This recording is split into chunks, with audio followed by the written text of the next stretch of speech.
Il est exactement 7h sur l'ensemble du réseau synchronisé de Zik FM, Chimère Diop, Birahim Touré, bon réveil matinal. Le titre de cette édition, l'effectif 80, la mesure qui a pour objectif d'éclater la taille d'une classe si l'effectif est au moins égal à 80 élèves, décriés par les syndicalistes qui parlent de sabotage du système. Le directeur de la formation et de la communication au ministère de l'Éducation précise qu'il s'agit de mettre de l'ordre dans la rationalisation des ressources très limitées du secteur de l'éducation. Les enseignants de l'APR contre les classes multigrades. Les cimetières de Pikine, un lieu plein d'histoire où reposent d'illustres personnes et personnalités, mais tristement célèbres depuis quelques jours. Retour sur l'histoire de ce cimetière musulman de Pikine, ce sera dans ce journal. À suivre également notre dossier du jour qui porte sur la probable réforme de la Cour de répression de l'enrichissement illicite, une réforme qui cache des non-dits selon l'opposition. Pourquoi cette réforme annoncée par les autorités? Tentative de réponse dans ce journal. À suivre la page des sports et la rue de la presse en fin d'édition. Bienvenue à toutes et à tous.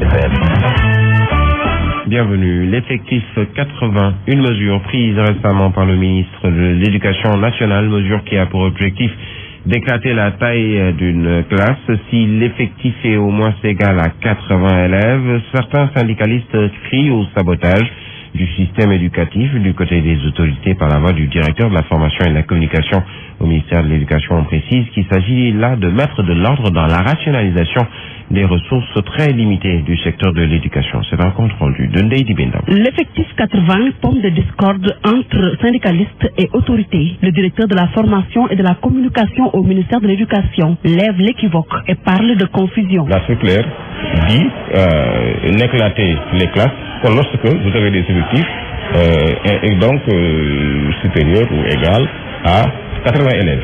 Et c'est des cas qui peuvent arriver.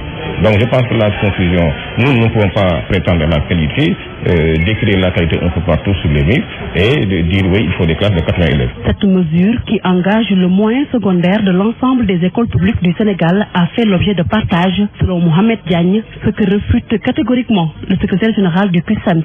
Nous avons tenu 4 réunions là-dessus avec un atelier de partage avec 26 syndicats le 26 octobre. Aucun consensus n'a été trouvé. Les partis se sont retrouvés. On a discuté de long en large sur la question. On a passé en revue l'ensemble des questions liées aux effectifs. Avec l'augmentation de la taille de classe, c'est la qualité de l'enseignement qui prend un sacré coup, poursuit Dambodj. Selon les textes en vigueur, la taille normale d'une classe est 44 élèves. À partir de 45 élèves, la classe est déclarée pléthorique. Les effectifs pléthoriques déteignent négativement sur la qualité des enseignements apprentissages parce que l'enseignant doit contrôler chaque élève. Le retrait immédiat de ce texte, c'est ce que réclame le secrétaire général du CUSEMS. Dambodj accuse Serigne Mbaye Thiam de vouloir procéder à des redéploiements abusifs. Et puis nous parlons toujours de cette mesure face à la presse. Le réseau national des enseignants de l'APR estiment qu'il ne devrait pas y avoir d'installation de classe multigrade car cela va dénoter ou plutôt avoir des conséquences sur la qualité de l'enseignement. Sur un autre point, il salue l'engagement du ministre de l'Éducation nationale pour un enseignement de qualité. Youssou Touré et ses camarades étaient face à la presse hier. Goronaklo. L'éducation, un secteur phare pour le développement du pays, selon le réseau des enseignants de la terre, qui magnifie la démarche du ministre de l'Éducation nationale. Le ministère de l'Éducation nationale, c'est le plus gros employé de l'État. C'est le plus gros employé. Nous sommes presque plus de 90 000 enseignants à la fonction publique. Si la fonction publique compte 127 000 fonctionnaires, les 90 000 sont des enseignants. Donc il y a le problème de nombre. À propos de l'affaire des élèves maîtres, Youssou Touré et ses camarades approuvent la position de Serigne Mbaye Thiam. Un élève maître qui fait plus de 10 fautes dans une dictée, c'est inadmissible. Et si on te confie des élèves, ce sera la catastrophe. Par contre, le président du réseau national des enseignants de l'APR montre son désaccord sur la question des classes multigrades. J'ai fait plus de 30 ans de service et je vois que les classes multigrades posent un véritable problème de qualité d'apprentissage. Face à la presse, le réseau des enseignants de l'APR invite les inspecteurs de l'éducation à encadrer davantage les instituteurs pour relever le niveau des élèves. Et puis nous parlons de tout à fait autre chose avec à Pikine, la profanation des cimetières. Cimetières sortis de l'anonymat d'une triste manière à cause de la série de profanations de sépulture. Sachez déjà pour votre information que le fossoyeur Seher Ning a bénéficié d'un second retour de parquet. Il a passé 2 nuits au commissariat central de Dakar. Les cimetières de Pikine donc, pour y revenir, un lieu plein d'histoire où reposent d'illustres personnes. C'est un mandingue, collecteur d'huile de palme, qui fut le premier à y être enterré. À Arcan rencontre la naissance, remonte plutôt la naissance de ce lieu sacré. Retour sur l'histoire des cimetières musulmans de Pikine. Younoussa Baldé. C'est en 1950 que le premier mort a été enterré au cimetière musulman de Pikine. Il s'agit d'un collecteur d'huile de palme. 1950-2015, le cimetière musulman de Pikine a 65 ans. C'est un mandingue qui collectait de l'huile de palme. Sa corde a cédé et il est tombé. Lorsqu'il est tombé et mort sur le coup, sur autorisation des colons, il a été enterré sur place. Ce fut alors le point de départ de ce qui va donner l'actuel cimetière musulman de Pikine, Oustaz Cheikh Sadibou Diaga. Ainsi, mon père est allé voir les chefs de quartier. Ils sont allés informer les colons. Puisqu'il n'y avait pas de véhicule pour l'évacuer à Dantec, il a été enterré sur place. Il n'y avait que des cocotiers et des palmiers à côté d'une rivière. Selon l'historien Cheikh Sadibou Diaga, au cimetière de Pikine reposent d'illustres personnes issues de grandes familles religieuses. Il ajoute que les lieux ont été bénis par de grands érudits. Le représentant de Serigne Touba à Pikine, Serigne Fallou Mbacké, ainsi que El Hadj Abdoul Aziz Sy, tous ont béni les cimetières à Mbacké. 65 ans après, le cimetière musulman de Pikine est presque plein. Pour enterrer aux morts, il faut marcher sur des tombes. À défaut de sa délocalisation, certaines personnes prônent son extension. Pikine, Younoussa Baldé, Zik FM. Le reste de l'actualité, nous reparlons de la SUNEOR, prétexte pour aborder l'expertise sénégalaise qui n'est pas souvent mise en concurrence. Des experts politiques estiment que les soumissionnaires font face à 2 obstacles. Il y a d'abord la capacité financière, mais aussi l'incapacité pour les opérateurs économiques nationaux de se constituer en consortium pour gagner un marché. Voyons tout ceci avec Fatoula Mbeito. Depuis le départ d'Abba Jaber à la tête de la SUNEOR, l'État cherche un repreneur et ce sera pour la 3e fois que la vieille entreprise change de main, explique Modou Ndione, un économiste. C'est en 1975 que l'État du Sénégal avait repris la Sonacos des mains de capitaux privés étrangers. 30 ans plus tard, en 2005, ce même État a jugé utile de privatiser la Sonacos qui est devenue SUNEOR. Et 10 ans plus tard, en 2015, rebelote. Les organisations des hommes d'affaires sénégalais se positionnent pour reprendre la SUNEOR. Aujourd'hui, quelle place à l'expertise sénégalaise? Modou Ndione et Mbaye Aou, des économistes. Non, le problème de fond de nos hommes d'affaires sénégalais, c'est quoi? C'est d'abord un problème financier. Au niveau du PSE, l'un des objectifs, c'est d'avoir un développement durable. Et un développement durable passe généralement par une croissance intensive. Et une croissance intensive voudrait dire le fait de nationaliser les ressources. Il va falloir que ces entreprises puissent être occupées et développées par des Sénégalais. Le regroupement des soumissionnaires sénégalais en consortium serait un avantage pour gagner des marchés que Modou Ndione. Aujourd'hui, dans tous les gros marchés, il est très difficile que nos privés puissent jouer un rôle tant qu'ils ne se regroupent pas. La mise en place d'une administration provisoire serait également importante pour faire l'état des lieux avant de confier l'entreprise. Et puis, nous parlons de l'autosuffisance en riz au Sénégal. En 2017, le PPDC fait l'exploit à Kabiline 2, c'est dans le département de Bignona. 223 hectares de riz ont été emblavés cette année en partenariat avec l'entente de Djouloulou.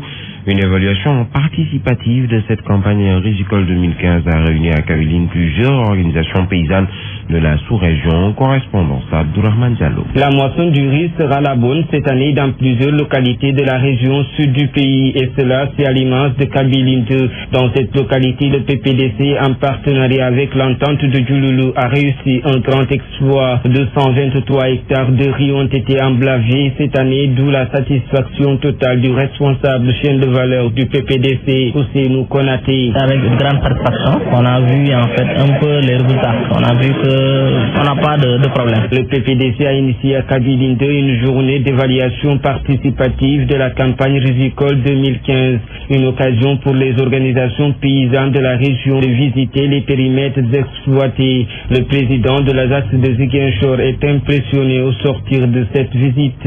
Malamine Sané. Je crois que ce qu'on vient de voir est extrêmement impressionnant. impressionnant parce que les parcelles qu'on a vues sont d'une beauté extraordinaire. Donc vraiment, je suis très impressionné. Pour arriver à l'autosuffisance en riz au Sénégal en 2017, les paysans de la région sud du pays exigent de l'État du Sénégal l'obtention de matériel agricole, des doléances qui ne sont pas tombées dans des oreilles de sourds car le PPDC dit avoir pris acte et compte venir en appui à ces paysans.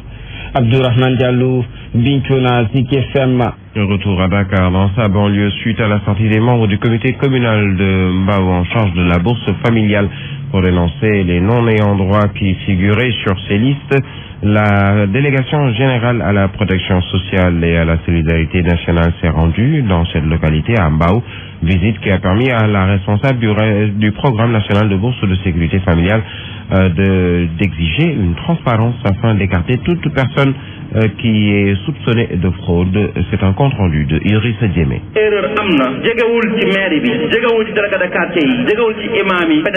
Ces propos sont ceux du maire de Mbao lors de la visite dans sa commune des membres de la délégation générale à la protection sociale et à la solidarité nationale. Les manquements dont parle le DIL sont matérialisés par ce constat.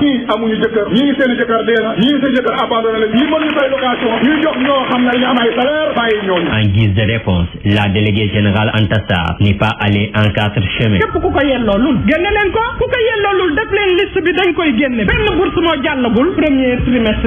Tout de même, elle a tenu à préciser encore une fois ceci. Monsieur le maire, vous m'avez accueilli à bras ouverts, mais d'autres non, car je les ai clairement signifié que ce programme est du président de la République Macky Sall et non des maires.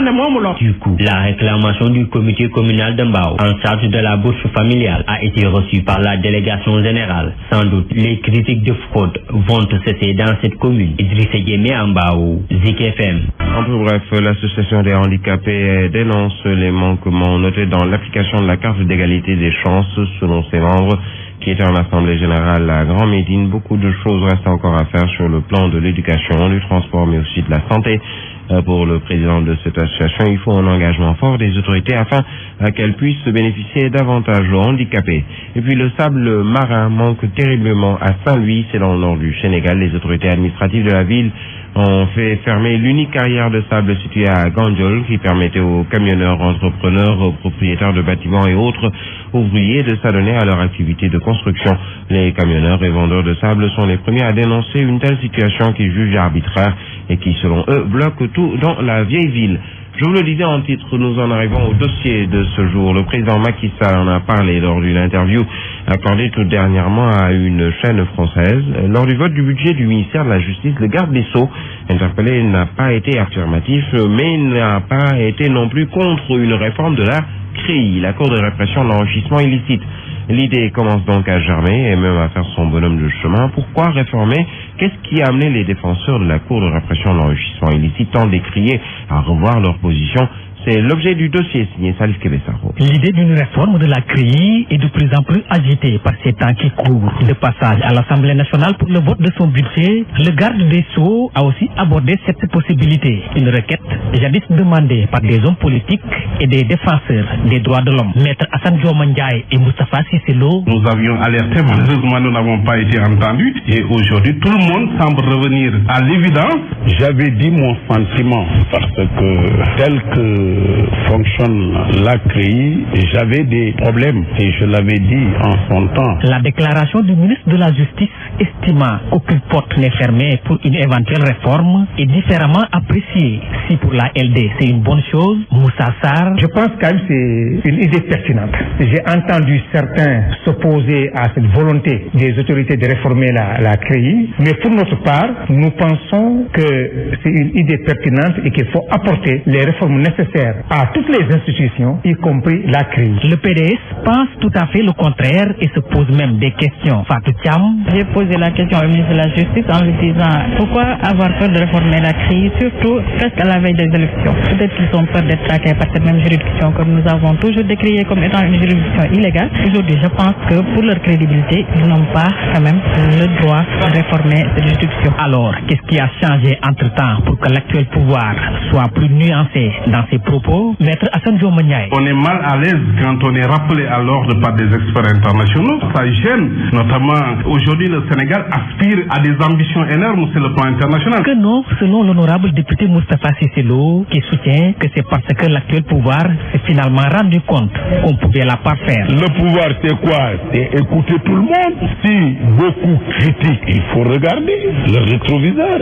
Ce qu'ils critiquent, ils ont regardé. Beaucoup d'entre nous pensent que c'est une juridiction qui doit être peut-être réformée ou bien améliorée. La CREI sera-t-elle réformée et quelles sont les véritables causes qui poussent à cette idée? Cette question semble troubler le sommeil de bon nombre d'acteurs politiques comme de la société civile. En tout cas, pour l'heure, ils sont nombreux à penser qu'il y a des non-dits dans cette idée de vouloir réformer la CREI.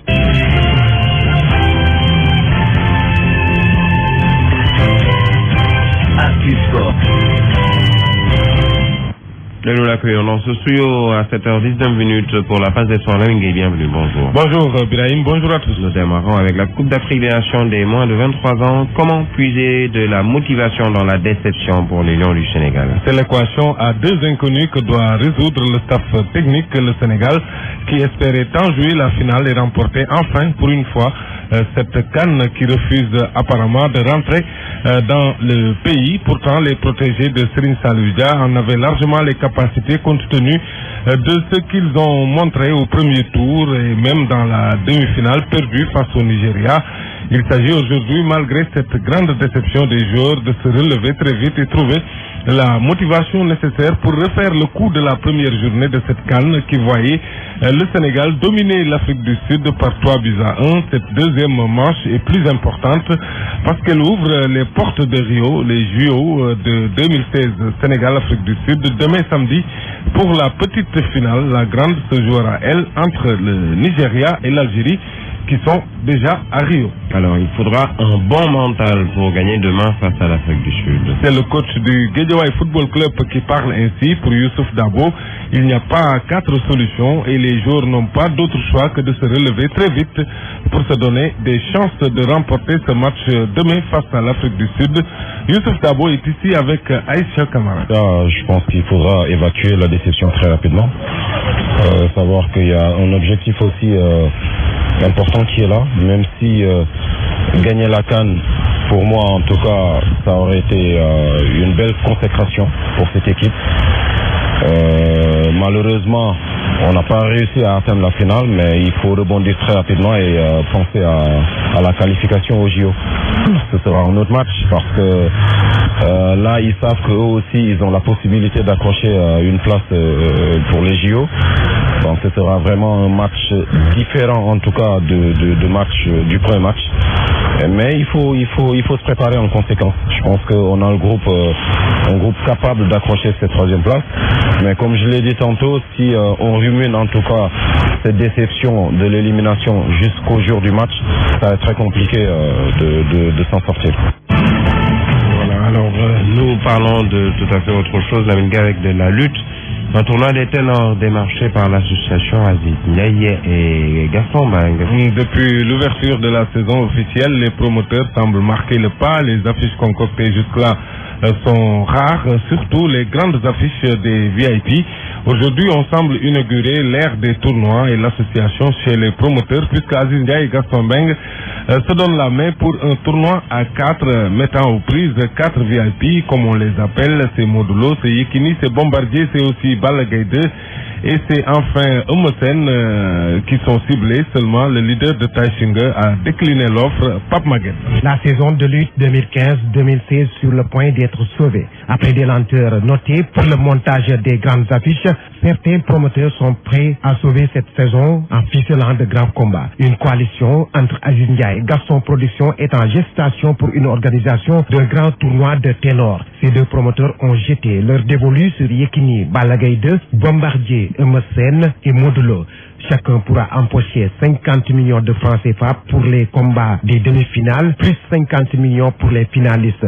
Le vainqueur, lui, aura un plus de 25 millions. Ce projet a été proposé aux lutteurs concernés en attendant leurs accords pour l'officialisation de ce tournoi qui sera une première dans l'arène sénégalaise. Certains lutteurs ciblés ont déjà rejeté l'offre. C'est le cas de Mossène qui dit ne pas pouvoir croiser ses amis Gris Bordeaux et Yekini. Un autre cas est celui de l'actuel roi des arènes qui est sous contrat avec le promoteur Mansour Aou. Bombardier pourrait de ce fait rejeter l'offre en plus de ne pas vouloir croiser son ancien bourreau Yekini qui l'a battu à 3 reprises. L'ancien roi des arènes Yahya Diop Yekini qui était en retrait pendant 3 ans après sa chute face au Lion de Guédiawaye a une chance pour retrouver Balla Gaye 2 qui l'a poussé à s'éloigner de l'arène. Ce dernier, qui s'était éloigné de l'arène après sa dernière chute, est-il prêt à faire son comeback? Toutes ces interrogations trouveront une réponse si ce tournoi se concrétise.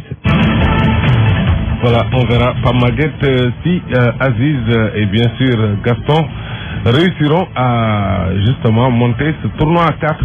Alors, nous terminons avec l'affaire de la FIFA, Lamine Gueye. Le tribunal arbitral du sport TAS se prononce aujourd'hui sur l'appel de Michel Platini. Oui, TAS donc saisi par Michel Platini en appel. Platini lui-même suspendu pour 90 jours par la commission d'éthique de la FIFA. Platini dont il est reproché d'avoir touché indûment de l'argent qu'il considère lui comme un salaire pour un travail qu'il a effectué pour Sepp Blatter, alors président de la FIFA. Le camp de Platini reste confiant tout de même pour avoir sorti des archives un texte qui relatait un peu ce travail, ce salaire qui fait l'objet du contentieux. S'il est rétabli dans ses droits, l'ancien capitaine des Bleus pourra alors réintégrer son poste de président de l'UEFA et même assister lundi au tirage au sort des 8e de finale de la Ligue des Champions. On verra, ce sera vers 10h tout à l'heure. Donc dans tous les cas, Platini sera convoqué dans les jours à venir par la commission d'éthique de la FIFA qui devra cette fois-ci se prononcer sur le fond du dossier. Et puis, c'est officiel maintenant, Karim Benzema non sélectionnable dans l'équipe de France à titre provisoire. Le président de la 3F, Noël Le Graët, l'a dit hier, il faudra que la justice vide le dossier en sa faveur pour que le pensionnaire du Real Madrid puisse revêtir le maillot des Bleus. Karim Benzema est mis en examen, je vous le rappelle, pour complicité de chantage dans l'affaire appelée de la sextape qui l'oppose à un autre international français, Mathieu Valbuena, victime d'un chantage sur une vidéo intime. Le Real Madrid, dans un communiqué, regrette et dit respecter la décision de la 3F. Le club a réaffirmé quand même son soutien à son attaquant et buteur Karim Benzema. Voilà pour la page sport. Merci à vous, Lamine Gueye, 7h26.